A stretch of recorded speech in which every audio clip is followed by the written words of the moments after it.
एकादशी व्रत को हरितोष व्रत कहते हैं। भगवान की प्रसन्नता के लिए, हरिजू की प्रसन्नता के लिए एकादशी व्रत रहा जाता है। प्रायः समस्त वैष्णवजन रहते हैं। जो रसिक जन प्रियाजू के चरणों के अनन्य हैं, उनका एक ही व्रत है, श्यामा श्याम की 8 पहर उपासना करते हुए अपनी मन वृत्ति को श्यामा श्याम में समर्पित करना। यहाँ ज्ञान ध्यान व्रत कर्म जीते सब काहो में नहीं मोहि प्रतीति, रसिक अनन्य निशान बजायो एक श्याम श्यामा पद प्रीति। पर जो एकादशी व्रत रहते हैं परम धन्य हैं, वो हरितोष व्रत है। अब एकादशी व्रत का नियम क्या है और कैसे एकादशी व्रत का फल मिलता है, कई बार चर्चा हुई।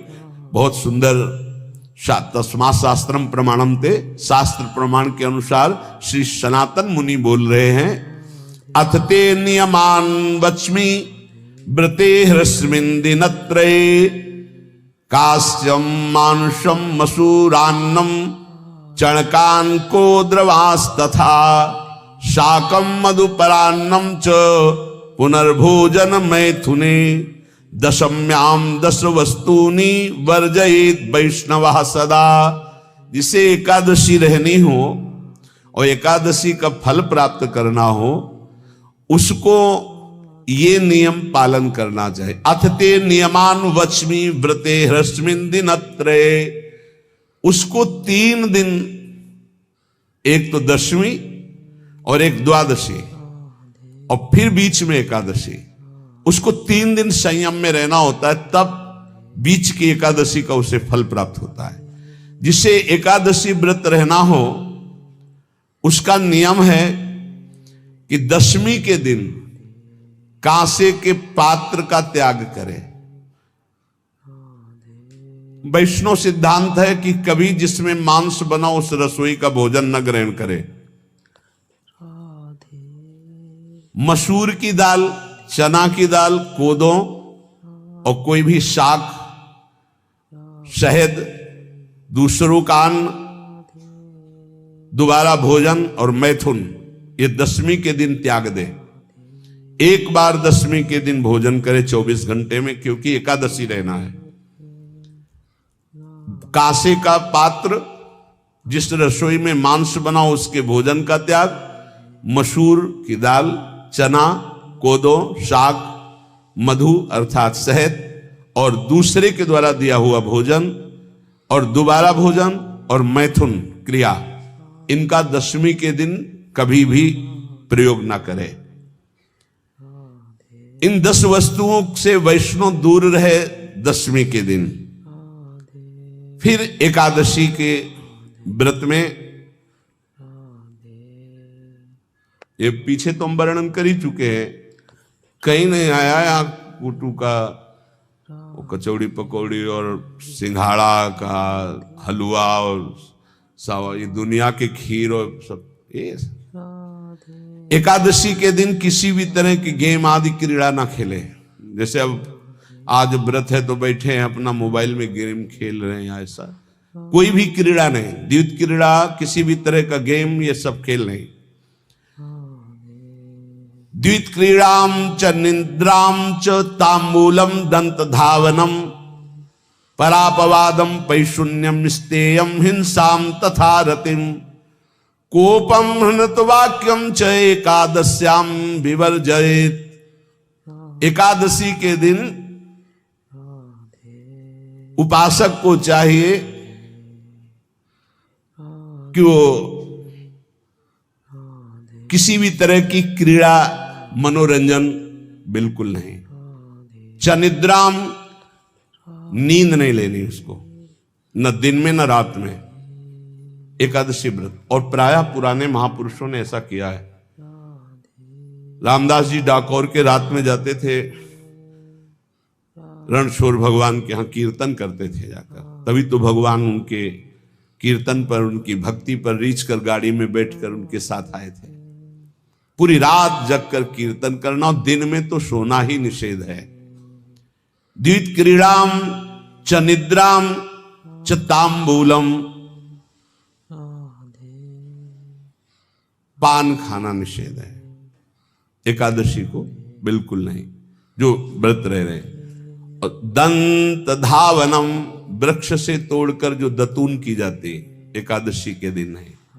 परापवादम, दूसरे की निंदा करना, चर्चा करना नहीं, अर्थात अधिकतर मौन व्रत धारण करे एकादशी के दिन।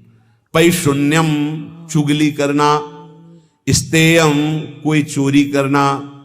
हिंसाम, वाणी से, शरीर से, मन से किसी को दुख पहुंचाना। रतिम, अर्थात भोग करना, मैथुन करना। कोपम, किसी के ऊपर गुस्सा करना। अनत वाक्यम, झूठ बोलना। एकादश्याम विवर्जयेत, एकादशी के दिन ये नहीं करना चाहिए। एकादशी को एक बार कुछ फलाहार शुद्ध, अगर आपके पास कोई व्यवस्था नहीं तो थोड़ा दूध है, जल है, ऐसे आप लेकर, या थोड़ा सा फल ले लिया, थोड़ा सा फल लेकर के प्राण पोषण, एक दिन में मर नहीं जाओगे। कितने तो निर्जला एकादशी रहते हैं, हर एकादशी निर्जला। पूज्य श्री मथुरा दास जी निर्जला ही रहते थे हर एकादशी। चलो भैया, आपकी सामर्थ्य नहीं तो जल 2-4 बार ले लो, एक बार थोड़ा सा दूध और फल ले लो, चल जाएगा काम, प्राणों का पोषण हो जाएगा। ये आचरण न करे, एक बार कुछ आहार ले ले, वो भी शुद्ध भगवद अर्पित प्रसाद। फिर द्वादशी को काश्यम, मांसम, सुराम, छौद्रम, तैलम, वितथ भाषणम, व्यायामम च प्रवासम च पुनर्भोजन मैथुने, अस्पृश्य स्पर्श मासूरे, द्वादश्याम द्वादश त्यजेत। कांस के पात्र में द्वादशी को भी भोजन न पावे। जिस रसोई में मांस बनाओ उसमें आहार न ले। किसी भी तरह का नशा द्वादशी को न करे। शहद न पाए, तेल के बने पदार्थ न पाए, मिथ्या भाषण न करे और बहुत शरीर का व्यायाम न करे, बहुत थकावट वाले कार्य न करे। दोबारा भोजन न करे, एक बार द्वादशी को भी भोजन पवित्र। मैथुन न करे, जिसका स्पर्श नहीं किया जाता ऐसे पदार्थों का स्पर्श न करे, और मसूर की दाल न खाए। द्वादशी को जो इन नियमों का पालन करता है, दशमी द्वादशी ऐसे और एकादशी ऐसे, तब उसे एकादशी व्रत का फल प्राप्त होता है। जो इस पद्धति से एकादशी, ये जो मनमानी ये सब नहीं, हर पदार्थ मिल जाएगा आपको फलाहार में। हर पदार्थ हमको बताया गया कि आपको जो चाहो सब पदार्थ फलाहार का। अरे भाई, हरितोष व्रत है तो हरि प्रसन्नता के लिए एक दिन भूखे रहने बहुत आनंद आता है। पहले भगवत कृपा से ऐसी गंगा जल पी करके कुछ दिन, फिर कभी कभी निर्जला एकादशी का भी आनंद। बड़े संन्यास मार्ग में थे तो बड़े संयम से सब शास्त्रीय पद्धतियों का निर्वाह होता था। उपासक को चाहिए कि इन नियमों से व्रत का अनुष्ठान करे, मनमानी आचरण न करे। सबसे प्रार्थना जो एकादशी रहते हो, हरितोष व्रत इसे कहते हैं, भगवान की प्रसन्नता के लिए रहा जाता है, रहना चाहिए। जो अपनी आचार्य परंपरा में हैं, जैसे जिनका सिद्धांत है, पर रहने का सिद्धांत ये श्री सनत कुमार जी वर्णन, श्री सनक जी महाराज, ये सनत कुमार जी वर्णन की। सनक जी महाराज कह रहे हैं, यदि भगवान का आश्रय नहीं, सत्संग नहीं है, तो इन 4 में